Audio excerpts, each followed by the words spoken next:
Well, there is something in your home defense plan that very likely can cost you your life.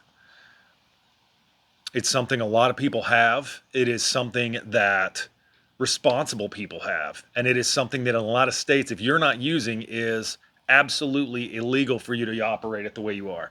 And that is your gun safe.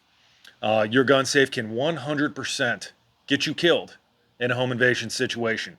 Locks fail, combos are forgotten, keys are misplaced. 100% can end up costing you and your family. You can be hurt, and much worse things can happen if you are not thinking properly about your gun safe and how it can protect you. So, keeping your gun safe locked in many, many states like California, New York, Illinois, and keeping all your firearms in it is actually a law and required by the state government. Otherwise, if something negative happens affecting your family, you can actually be held liable for it. Um, you know, Welcome to the GI Justin channel, y'all. Today I want to get back a little bit to our roots and talk to you about not necessarily some prepper stuff, but just some good taking care of your family and protecting yourself type stuff. And that's our topic for today is gun safes, their use, and what you need to do to keep your family safe and protected in the event of a home invasion or needing a firearm. So obviously there's several different styles of gun safe available, from magnetic key safes, combination safes, and biometric safes. Each of these has benefits and drawbacks we'll get into a little bit today. One of the big reasons I want to talk about this, I read a story about a guy who lives in the state that I live in who kept his gun safe in his house just like most people do, and kept the firearms in his nightstand. And unfortunately, what happened is one of his children gained access to the firearm that was in his nightstand and accidentally hurt themselves with it. And the father was actually charged because of improper storage of the firearm. And that is kind of why gun safes are such a big deal and such a good thing to take care of, because in a lot of states, like I said, it's absolutely mandated by the state to keep firearms locked up, especially when you're not around. The first kind of safe I want to talk to you guys about is the magnetic safe. You see these as a lot of, bookcases and, headboards for your bed and dressers and all kinds of stuff like that. Super cool way to hide the fact that you have a safe. A little bit clumsy, and one of the issues there as well is if you don't have the fob that actually magnetically unlocks it, you may not be able to access your firearm in an expedient way. So it's kind of a middle ground sort of safe. Not the worst, not the best. It's okay. So the next one I want to talk about is the key safe. A lot of people have safes that require keys. Keys are not great, in my opinion, as far as protecting yourself from an invader would be concerned, because think about how many keys are around your house that go to important things that are just stashed in a drawer here and there. Are you going to be able to find it in the dark? And especially in a high stress environment, when your motor skills start coming into question because the adrenaline is running so high speed at 3 o'clock in the morning, are you going to be able to A, find it, B, get it to the lock, and C, make sure it's in the right way and get that thing operated so you can get it open and get access to a firearm rapidly? Maybe, maybe not. And that's kind of why key safes for me are the second worst style of safe that we are going to talk about today. So the next one is the combination safe, like the old school safe like in a bank. And for me, it is the worst of all of these because A, if you're keeping it locked, how are you going to access it quickly, short of leaving the combo in and just having to turn the dial and unlock it, which kind of defeats the purpose of having a gun safe in the first place. In my opinion, great if you use it as a secondary lock where it's more of a gun locker as opposed to a gun safe where you just keep guns stored in it, not meant for home defense and not meant for how you're going to protect your stuff. That's perfectly fine for that. But as far as like I'm keeping my weapons here if I need one, here they are sort of thing, probably the worst. Most likely, in my opinion, the best is the biometric safe. Biometric safe either can use your fingerprint, a touch pattern, or your palm. A little more expensive, but at the same time, it's something you always have on you, unless you're bionic man, you probably always have your fingerprints available. So I think biometric safe is probably the best style of safe in terms of ownership. Next thing we're going to talk about with that is safe size and makeup. Do you feel comfortable carrying a safe that's small enough that somebody can just grab it and take off? The smaller pistol size safes, or the stack on size of safe that is just made kind of sheet metal, where if somebody was motivated enough, they could just pick up your safe and take off with it. Or would you prefer something a little heavier, of the large steel varieties that weigh 600-700 pounds and are fire rated, to 2,000 degrees for 30 minutes, where you can also store your documents in it? You may want to run a little bit of both. Where in your bedroom you've got, the smaller kind of stack on variety that's not necessarily as robust. That's a little bit more meant for just keeping firearms locked up before your children can access them. And then somewhere else in the house having a larger, heavier, 600, 700, 800 pound 30 gun safe that actually acts as your gun storage space. That's actually a really fine thing to do, as well as, one style gun safe does not suit all needs.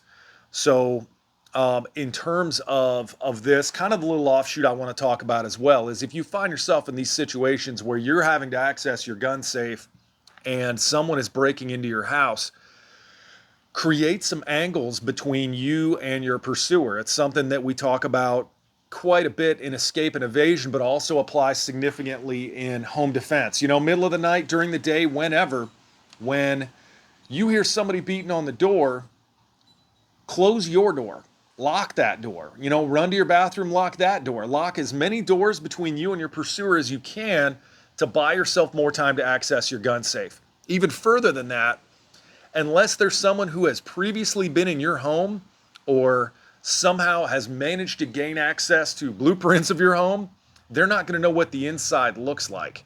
So that's another angle that you have on them that they may not be prepared for. So when you lock these doors, they're not just going to start busting through that door, because they're not going to know what's on the other end of it. They're not going to know if it's your bedroom, your bathroom. They're not going to know if it's a closet.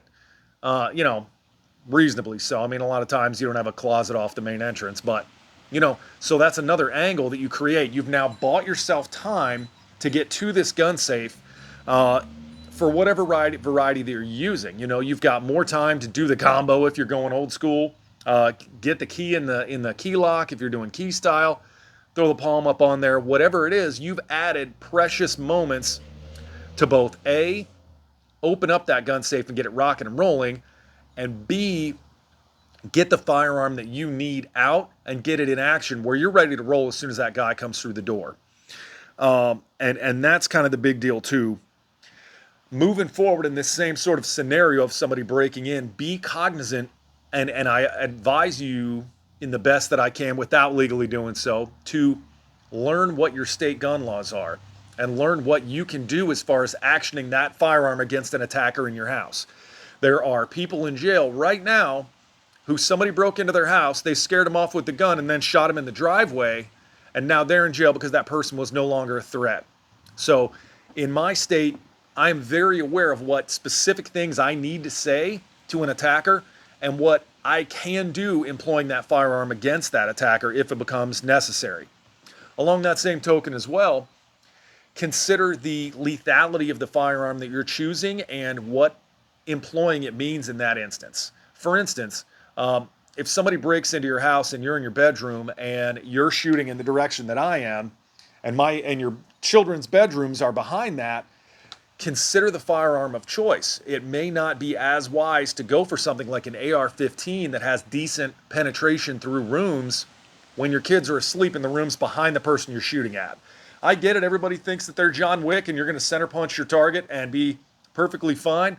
In high stress, low light environments, you might be spraying and praying a little bit more, and you may need to consider the background behind what you're shooting at a little bit more, very much so. And consider your home in that process as well. If you're on the first floor and your kids' rooms are on the second floor, that changes the scenario up significantly. You may want to go for, your .308 caliber M14 so that you can confirm that this guy's not getting up, and he will be scared away if you miss him by the gigantic fireball coming out of the front of that M14. And, along those same lines, when it comes to this, be very safe when it comes to, get it? Be safe. Anybody? Quality. Didn't even mean that. Give some thought to planning all this out. Give some thought to where you're putting your gun safe, how your house is laid out. Give thought to the angles, like I said, that you can put between you and a pursuer that will keep you safer and buy you time to get to the firearm that you're looking for. In a lot of states, it is legal to keep a firearm out and accessible in your home. And one of the ways that you can do that, and it is something that I highly recommend, and I'm going to put a link in the description. If you don't own this item is something that really meets a lot of those needs all at once, and is something that you can buy very reasonably priced, that will 100%, in my opinion, assist you in getting to and employing a firearm faster, especially at night when you may be in need of one without getting to a gun safe. So what I've done for a little expedience is I've grabbed my trusty Gerber pry that we've talked about before, that is a super cool multi-tool. If you do not own one of these, great thing to have. But it is made of metal, which is what we're going to use it for. So you buy a kit, and this kit comes with a metal plate, and then this, which is a Teflon-coated magnet that is a very, very strong magnet. And what you do is you stick this piece of Teflon with the magnet in it to your firearm, and then it sticks the magnet to a piece of metal that you drill into the back of your nightstand, the back of your dresser. I've seen them drilled in next to front doors. And the way it kind of works, I'm going to set the microphone down so I can show you. All right, I'm going to talk a little louder. So assume this is the slide of your firearm. You just take your magnet, clip it to it, and then you do the same thing with the metal plate. So now you've got a firearm that you clip to the metal plate, and when you need your firearm, it pops right off, and you can put it right back on. Like I said, I'm going to link this in the description so that y'all can find this and purchase it, because it is a very, very, very handy way to meet this need. So, final thing to discuss, walk through your home defense plan. Don't just lock it out in your head. Talk to your family, talk to your wife, your husband, whoever you're going to be operating this defense plan with, and go through it with them. Hey, if somebody's attacking our house through the front door, through the garage, here's what we're going to do. You grab X, Y, and Z, go protect the kids, aiming down the stairs until you hear from me saying, hey, it's me, don't freaking shoot me. Anything that comes up those steps, blast it. Or, hey, here's what we're going to do. We don't have any kids. Grab our Rottweiler, bring him into the bedroom. Rottweilers are great dogs for home defense. Lock the door behind you, run into the bathroom, lock that door. We're going into my closet. I'm grabbing the shotgun. You're grabbing the, whatever, AR-15, AK-47. I like the AK. Anybody who comes through that door, we make the proper defensive announcements to ensure that we're legally meeting the needs we need to meet. They keep pressing, we start pressing. It's a great, great, great way for you and your partner, or if you're by yourself, to have that plan and have it actionable, have it movable, to where somebody breaks in, you know what you're going to do. You don't just freak out and end up getting hurt, abused, killed, any of the above. So that's the big thing for today. Thank you guys so much for watching the channel, as always. I love being able to talk about some of this stuff with you. If you have questions, you can either put them in the comments. You can email me at justinlanen1@gmail.com. That is in the description as well. If it's something a little more personal you want to talk about, letting the world know your business, that's cool too. Down here in the corner, there's going to be a circle little subscribe button with a helicopter in it. That's me flying in Afghanistan. I would love it if you haven't done so. Go ahead and subscribe to the channel and like the video, and I will kick out some more. We didn't get a chance to do the live stream. I was hanging out with Kevin and Michelle, Squirrel Tribe and Kevin 24/7. Didn't get a chance to do it, but we're going to update that and do it sometime later this week. So you guys have an awesome day. God bless America. Thanks for watching.